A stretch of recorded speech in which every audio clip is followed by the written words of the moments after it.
in my experience, when the leader and their prophet showed up and saved her from those boys, he said, well, one of the people watching over the community saw them take you, and so I knew to come and get you and save you. Yeah. In that moment, I said, oh, wow, 100% this would have gone, if that was Warren Jeffs, it would have gone a little differently. He would have said, I was inspired by God that you are in trouble. God directed me here to save you. And boom. Talk about a faith-promoting experience that this person is never going to doubt you again. Those are tactics that Warren would use time and time again, and leaders before Warren, to prove that God was leading them and teaching them. Even if it was a straight, flat lie, it would still be used as an example that God was leading them.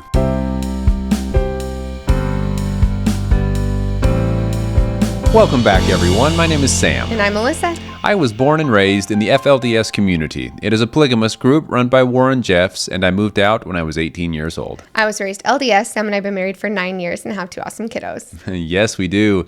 We want to quickly thank our donors, YouTube members, and our patrons over on Patreon. We really do appreciate your support. Yes. Today we are reacting to a movie. I guess it was a movie made for TV back in the day. It came out in 1981. 1981, before I was even around. Yeah, but we had quite a few people that asked us to review The Child Bride of Short Creek.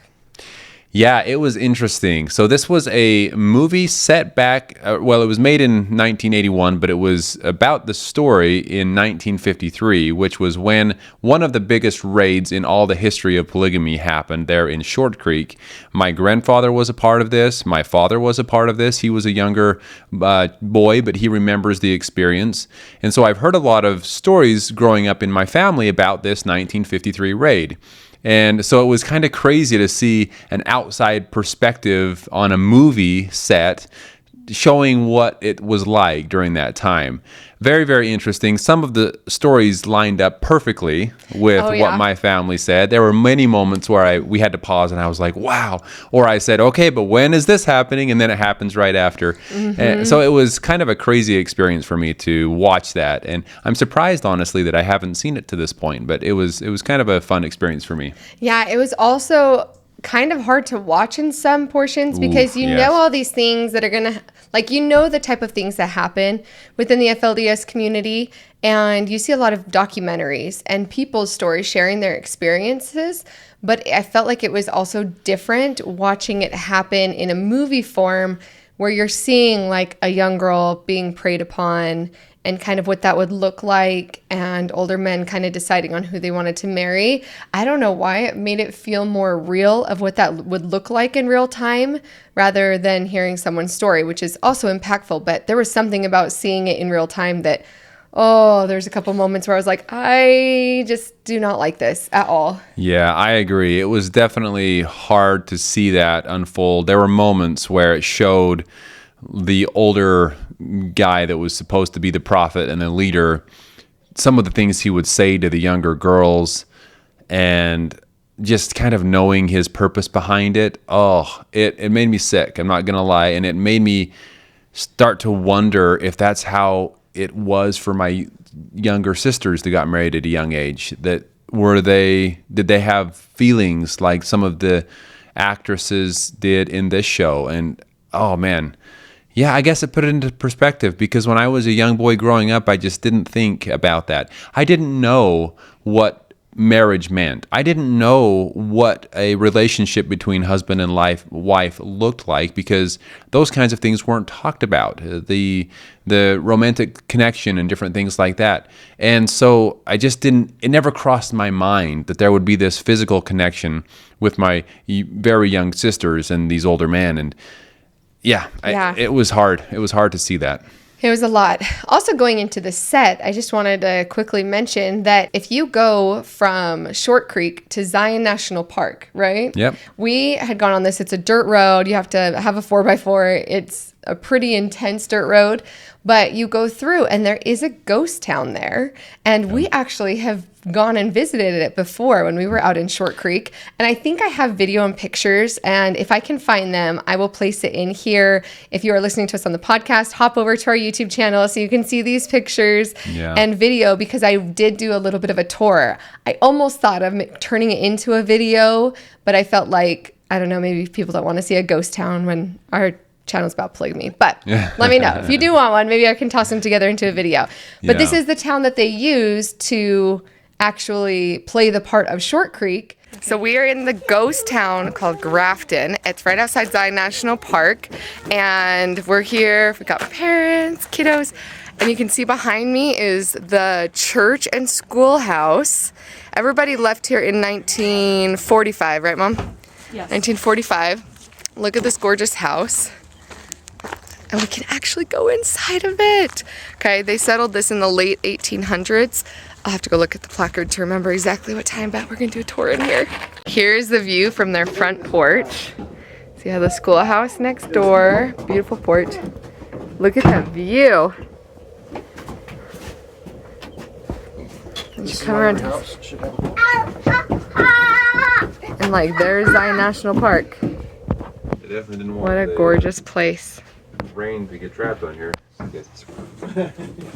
It's very close in proximity. It has similar mountain scenery. Yeah, all that stuff. So it's kind of cool. Yeah, it doesn't perfectly match up. And because they're using this small set ghost town, it doesn't quite give the full picture that it would have been back in those days, because Short Creek, though there were only about 400 people that were involved in this raid back in 1953, the town itself was still fairly large and spread out. Much larger than the small ghost town set they use here. So for me, that's something that I noticed right away. But for other people watching the movie, maybe it wouldn't be such a big deal. But you do get the same mountain scenery. You do get a lot of similar feels to what Short Creek would have been back in those days. Yeah, absolutely. But I thought that it was cool that they did use a set that was really close to the town. Because obviously they wouldn't have been able to film a movie in 1981 in Short Creek, right? So, or even now, maybe. Or probably even now. So it was cool to see them use, this ghost town in a similar place. And it was very cool to see that. So the main storyline of this whole movie is really talking about the prophet's son, young boy coming back from Korea as a war hero, him always having more of a rebellious spirit, and then following these two girls that are friends that are about 15 years old that are kind of just used to their way of life. And at the same time, one friend is saying she wants to leave for Las Vegas and doesn't want anything to do with marrying someone that's old. And then the main girl is saying that, what's her name? Jessie, yeah. Jessie was saying that she wants to be a good girl.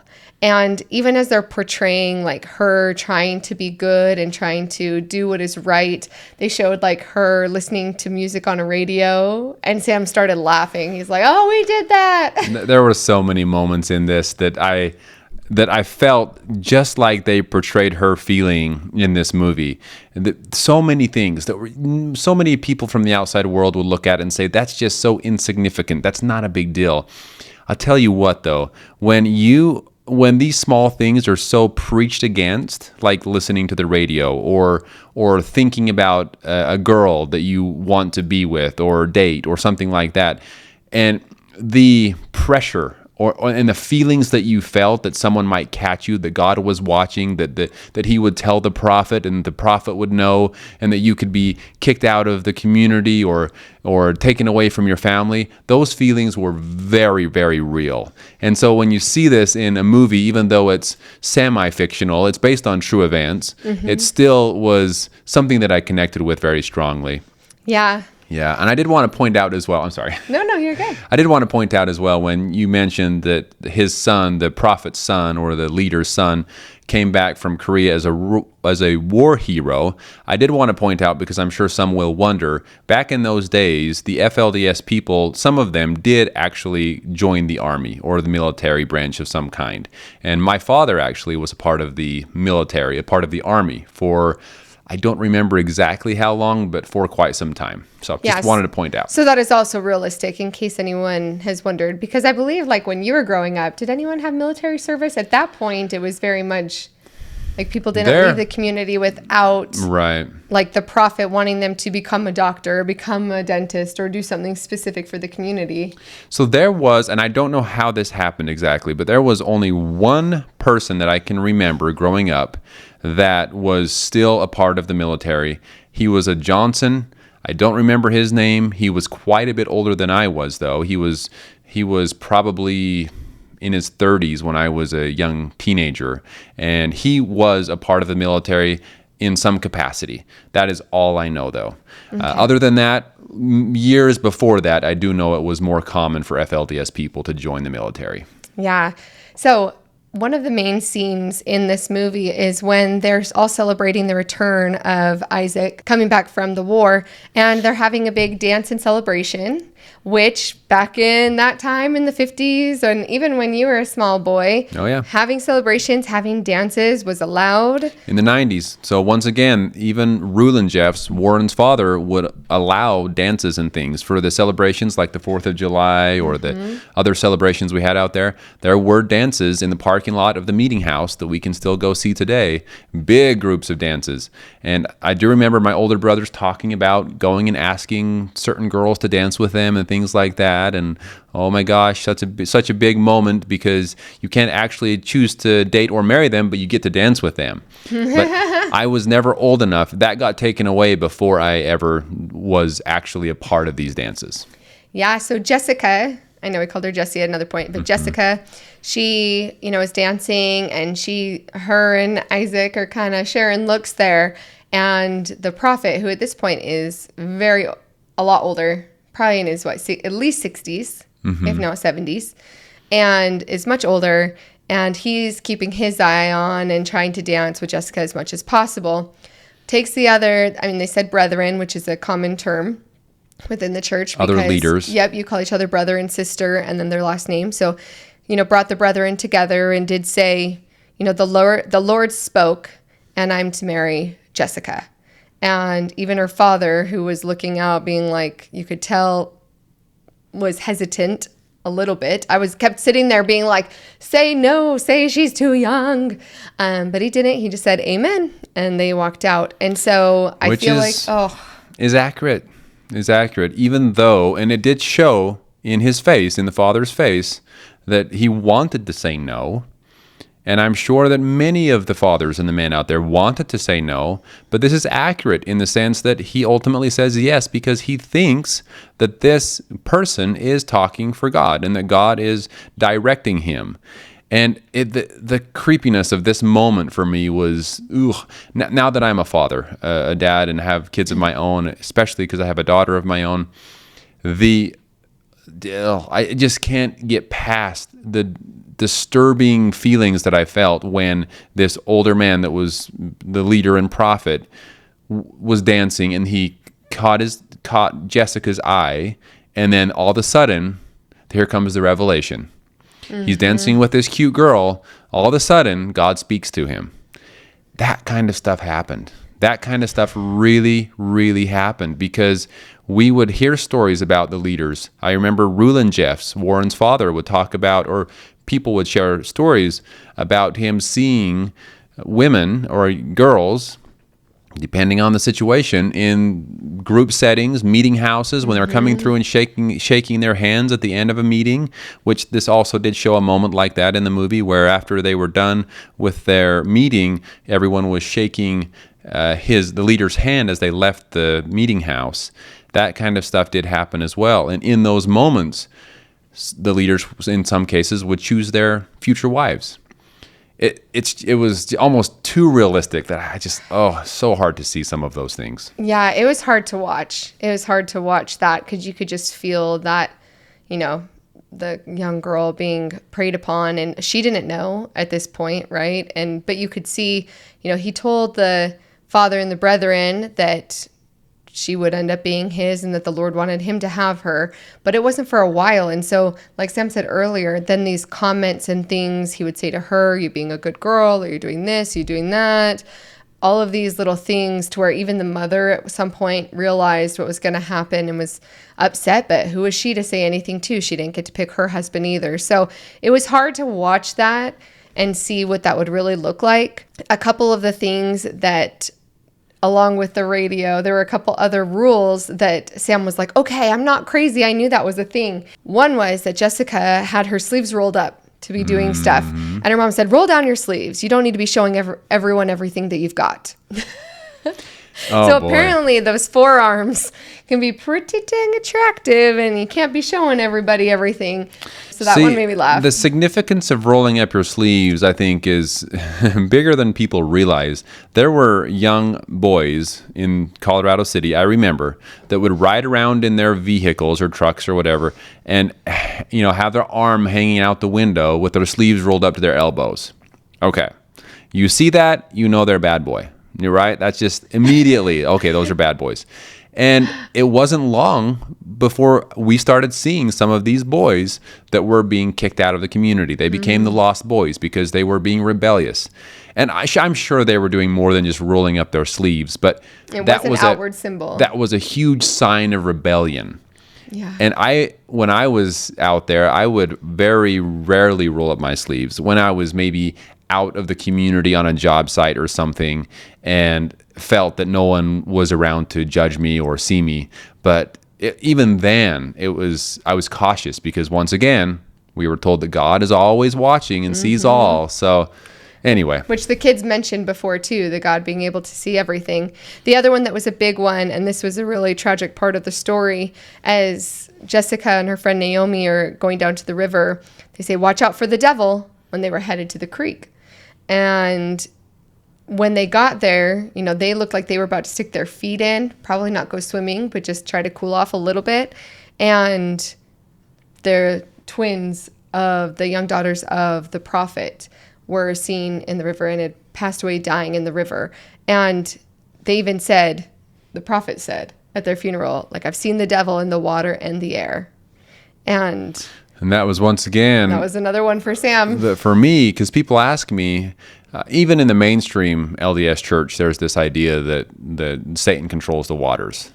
I don't know who... Only for missionaries, though. That's right. All, yeah. I'm not sure who that came from exactly, but I know it's in the mainstream as well. But in the FLDS, we were taught that Satan controlled the waters and the air. So we weren't supposed to fly on airplanes and things like that. I know some people did. I know some of the prophets in the FLDS did as well, but of course... they would probably say, well, they have control over Satan or whatever. I don't know. But we weren't supposed to be in the air. So when they said that, I thought, oh, wow, see, that is accurate to what I thought I was taught growing up as well. And the water especially, we were allowed to wade in rivers. It's not like we couldn't touch water. We were allowed to wade in rivers, but we were completely covered. I was wearing jeans and a button-up shirt, long sleeves, the full underwear underneath, the underwear that covers your whole body. And so that kind of stuff would have to stay on, but you could wade in the water.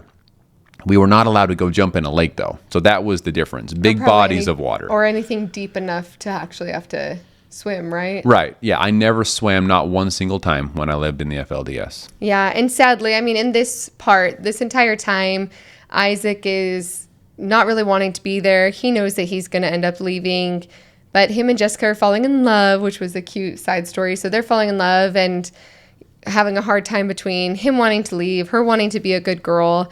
And it made me so sad when he even said, like, why is it a sin to swim? If they had known how to swim, this wouldn't have happened. The twins would not have died, yeah. Yeah, so things like that where the fact that they weren't allowed to be around the water and not learn how to swim is what ultimately caused the death. But in the eyes of the FLDS and the prophet, this was another testament to Satan controlling the water. And look what happens if you go in the water too.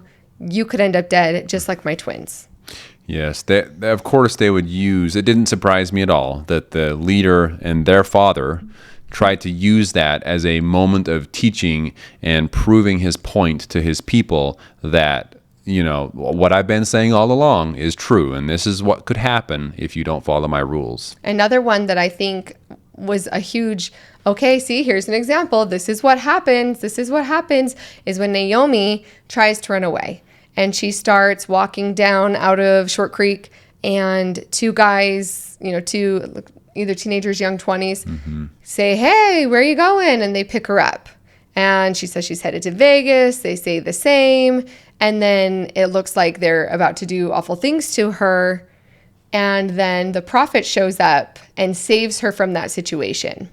And this kind of, one, reminded Sam of something. But before we get to what it reminded you of, I have been told by sister-in-laws that have left that have specifically said that their parents said, if you try to leave this community, you will be attacked, you will be raped, you will be, factually, they were saying it like it is 100% going to happen. Horrible things will happen to you. You will be abused. People will beat you. All these things are going to happen if you leave. And so it's this huge fear tactic. So in the sense of Naomi trying to leave, and then that immediately happens, as soon as I saw it starting to happen, I was like, this is going to be one of those things that will keep her in forever. Because what happens when you try to leave? Somebody's going to try to rape you. And that's what they're taught. Yeah. And it happened almost immediately. And, things like that in real life do happen. So I'm not saying that those kinds of bad things don't happen if you try to leave, let's say the FLDS, for example. But the important thing here is you need to teach. That's one problem with keeping your people or your family in so isolated and in such a bubble that the real world doesn't exist outside of this.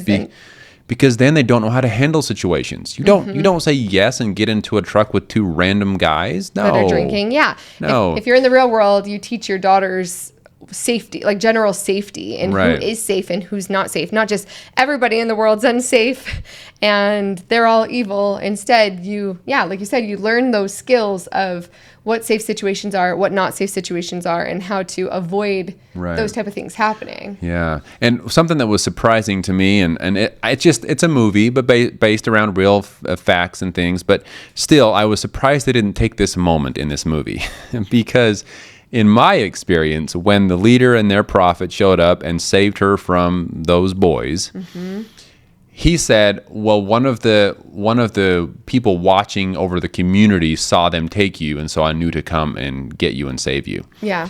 In that moment, I said, oh, wow, 100% this would have gone, if that was Warren Jeffs, it would have gone a little differently. He would have said, I was inspired by God that you are in trouble. God directed me here to save you. And boom. Talk about a faith-promoting experience that this person is never going to doubt you again. Those are tactics that Warren would use time and time again, and leaders before Warren, to prove that God was leading them and teaching them. Even if it was a straight, flat lie, it would still be used as an example that God was leading them. Yeah, because the prophets for a long time, they had lookouts. Having lookouts in the mountains, like in this movie, that was real. And as there was more technology, they had cameras. They had all sorts of technology to keep an eye on people. And then, like Sam said, and then play it off as if God saw them do these things instead of it being all the technology and all the surveillance that was around the city. Yeah, and those types of things did happen to me personally, and some of my brothers, where we would get a phone call and we were supposed to gather with our father, and either the prophet or the bishop or someone was talking, and they would say, the Lord has spoken to his servant, Warren Jeffs, the prophet, and has said that some of you boys have been doing inappropriate things. And so I need to ask you a few questions. Have you been doing this, this, this, or this? And if we answered yes to any of those things, then whoa, God knows all. He's seeing this. He's telling the prophet, and we're in trouble. Boom, faith promoting experience. Obviously, now I look back, and they were calling every teenage boy in the entire community asking the same questions, because of one of those questions, unless you are perfect, which no one is, then you're going to be doing one of those things. I mean, some of them were very, very simple things that most likely someone's going to be doing. And so everyone in the entire community got into trouble, and we all thought it was because of God was watching and telling the prophet. Yeah. Another one that along that lines that is something that really happened was when Naomi does come back from this experience, right? And she has been proven that her idea of leaving is dangerous. The prophet knows all. She's safe and protected here, was marrying young girls that were seeming rebellious. And Elisa Wall had talked about this too, that she felt like one of the main reasons that she was married off so young to her cousin was because she had questions and she wasn't quiet and keeping sweet. And so if you marry a girl and then they start having babies, they don't have time to think of self-preservation or leaving again. Now I have a family. And that's what happened with Naomi. She got married to a very old man, which was everything she didn't want. And later, when Jessica mentions to her, why don't you leave with me? She said, well, I'm with child and I'm going to be raising a family. So therefore, now she's stuck. And that was heartbreaking because that was another thing that feels very real and was another tactic that was used to keep young girls in the church from leaving. If they're a little rebellious, let's make them mothers, and they'll focus on that instead. Yeah. I've even heard some of those exact same words by some of the journals and different things that I've read from FLDS community members that said something along the lines of, so-and-so left, but I think she would have stayed if she would have had a child with us, you know? And so those kinds of things were definitely used. And birth control of any kind was not allowed ever. So the second someone gets married, well, not always, but in a lot of cases, they were with child very, very quickly. Yeah. Again, that was another one that was hard to see because Naomi married an older man. He looked like he was in his 70s. And so when you find out she's with child, again, you know that these things happen and that these older men are consummating the marriages and that that's happening. But for some reason, seeing it in movie form and you're watching this young girl like going to school and then her saying she was with child and you're watching her dance with this old man as her husband, it just, I don't know. It just hit it home a little bit harder, I think, than just hearing the story of it. But like watching it unfold was a little bit hard. They did talk about love comes after you're married. And that is, wow, that was said a lot. Yeah. In the FLDS, especially from the women, that, oh, you don't have to love someone before you get married. God places you together, and then you learn to love that person. Learn to love being the key word there, because that was very common. Some people, even if they didn't find the other person attractive, they would convince themselves that it was okay, and they would teach themselves to love that person. And that's just the way it was. And so when they said that there, I said, yes, 100%, that's true. Yeah, and that was happening as Jessica did find out that she was supposed to be marrying the prophet. And when she finds that out, well, two things happen. When Isaac found out that his father was going to marry Jessica, he freaks out. And the prophet basically says, I would be kicking you out and you're basically dead to me anyway, but I don't want to break your mother's heart because she's not in good health. And so, basically was kicked out and shunned, but was allowed to stay living there for his mother's sake. And he and Jessica decide that they're going to leave and run away together. And watching that happen and watching her decide and seeing the celebration, and she had always loved her community, and watching her like look at her parents and look at her siblings and look at everybody that she knows and loves, and deciding to leave anyway because she's either going to run away into a world that she has no idea anything that's happening, or she is stuck marrying this super old man. Those are like her only two options in life, which was really hard.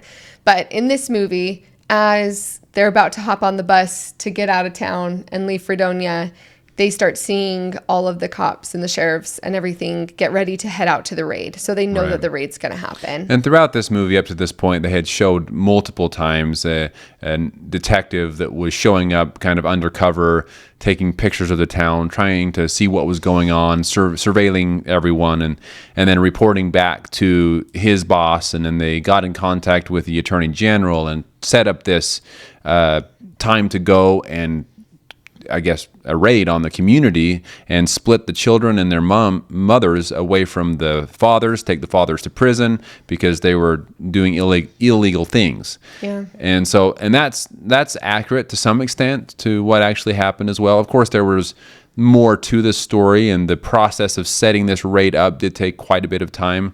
And I think that the state of Utah and Arizona were working together in some capacity to come in from both ends and kind of catch them in the act, I guess. Yeah. Yeah. Well, when Jessica decided that she wasn't going to run away And Isaac did leave on the bus, and she took the car back, and she gave warning. And she was driving, Sam goes, well, I don't know if it was her because this is a movie, but someone really did tip off the FLDS and let them know that the authorities were coming. So they did know a little bit ahead of time that the authorities were coming, and she was able to say they're coming, and the people were kind of just sitting there waiting for what was to come. And then as they're sitting there and the police are surrounding them, Sam looks at me, he goes, I wonder where the singing is. And then they started singing. And I was like, what? So do you want to tell them about that? Yeah, so the story goes that they were tipped off. The community gathers to the schoolhouse. It was a schoolhouse at the time. In past videos, I have talked about my love and my cherished memories going to the library, where I would go as a young boy and read books. And that became a library later on. At this time, in 1953, it was a schoolhouse. All of the people gathered there. I believe there was about 400 people. And they started singing hymns. And they were trying to, bring the Spirit of God to frighten the authorities, or in some way or another make it so that they couldn't split them up and take them away. And so that was very accurate. So they showed up to the schoolhouse there, and they showed up in their many vehicles. A couple buses showed up behind them, and they loaded the children and mothers in some buses, took the man to prison, and split up the families that way. The families, the mothers and children, were scattered around different cities and states. Yeah, they tried to completely scatter them so that they couldn't just gather back together. In their minds, in the law enforcement's minds, they thought they were doing a great service to these mothers and children. And I've even heard stories from family members that police officers that showed up to make this happen felt really, really bad when they saw how sad the women and children were. And they would say things like, I didn't realize that this was how it was going to be. I'm so sorry. And apologizing to the mothers and children. And that is actually what happened. I did hear stories about that. And so, yeah, it seems like, though, that as the story goes, a lot of the men were released and went back to Shore Creek, but they had no idea where their families were. So they couldn't just go get their families. And in the movie, they said that they were there for like 2 years. Yeah. The men had been released and living in Shore Creek again for 2 years before the families start ultimately coming back together. So I don't know. I'd never heard the 2 years exactly, but that's most likely true. I can't imagine they just made that number up. Yeah.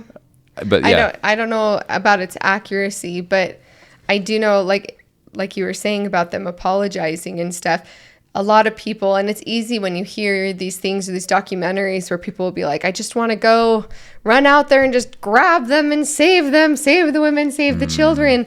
And like you said, it's probably what the police thought they were doing, was saving and protecting these children, right? These 15-year-old girls are going to be impregnated by 80-year-old men. That's not okay, and these girls don't know any better. But because of the community and the way that they were raised, most of these people, not all of them, right? If Naomi had been saved a little earlier, maybe she would have loved to leave. And there has been cases like that. Yep. But a lot of people are going to say, we're just fine. We're happy here. We love it here. We're not being hurt in any way. They're not looking for being able to get out of it. And that's what makes it so tricky, is you can't just go to these people and be like, come with me. I'll save you. I'll protect you. Yeah. No, they're going to be like, save me from what? Yeah, because it's their belief system. It's not like they lived in some paradise before and then they were later on in their life were taken to this new place and this new religion. It's all they know. That's what they were born and raised with. I mean, I can speak for myself. I would have been terrified. I mean, it would have been my worst nightmare to have someone come and split me away from my family as a young boy. In fact, I would have nightmares about that because people in Shore Creek would talk about the 1953 raid and how the police came in and split up the families. And so I was a young boy constantly afraid of that because it had happened before. So just to point out, I don't even know that the movie did it justice of how sad and how this experience was just heartbreaking because, like Melissa said, they didn't feel like they needed saving. And so they just felt like someone was coming in and breaking their family up and breaking their faith. which would just go against all of their rights in their mind. Yeah. In this case, the movie did have a happy ending. So spoiler alert, if you have not seen it or you want to go watch it. Don't listen if you don't want to know. Turn us off now. You can come back later. Or if you want to watch it for yourself, you can go to Amazon Prime and watch Child Bride of Short Creek.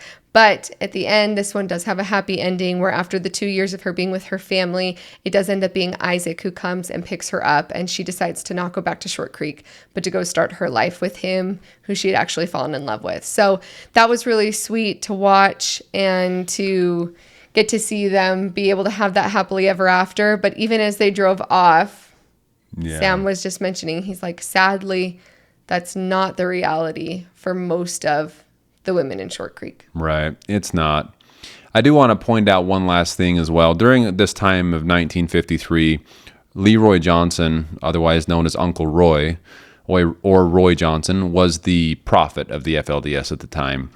And I heard this story so many times growing up that after the raid and he was released from prison, he drove around the states and cities and all the places where these people were. I have no idea how he found out where they were. Of course, we were told that he was inspired and directed by God to go to these places and find them. But he drove around and gathered up all of the women and children and brought them back to Short Creek. Maybe not all of them, but most of them. And most of them ended up right back and were reunited, I guess, with their families and living back in their homes in Short Creek. And of course, when you hear that story, it's a huge faith-promoting experience for someone that's in that faith, because that's one of those things that they can use and say, even if the government and the outside evil world tries to split us up, God, through his prophet, will gather his people together again. So I do want to point out that was kind of how it ended, at least in the stories told me that they told me growing up in the FLDS church. Yeah. So overall, very interesting movie. It was great to see some insight. And again, if you want a chance to be able to watch how it would really feel to be in those situations rather than a documentary type setting, I did enjoy it for that aspect. Enjoy meaning that it was a good movie, not that it had good feelings in it, because it was really hard to watch. But well done. There we go. Well done, not good. A well-done movie. Hard to watch, but you can find that on Amazon Prime. And if you want to hear more of what it was like for Sam to grow up in polygamy, or more content like this where we share insights and react to movies, videos, documentaries, anything like that, then please like and subscribe. Yes, thank you all so much for being here with us again, and we look forward to talking with you soon. Talk to y'all soon.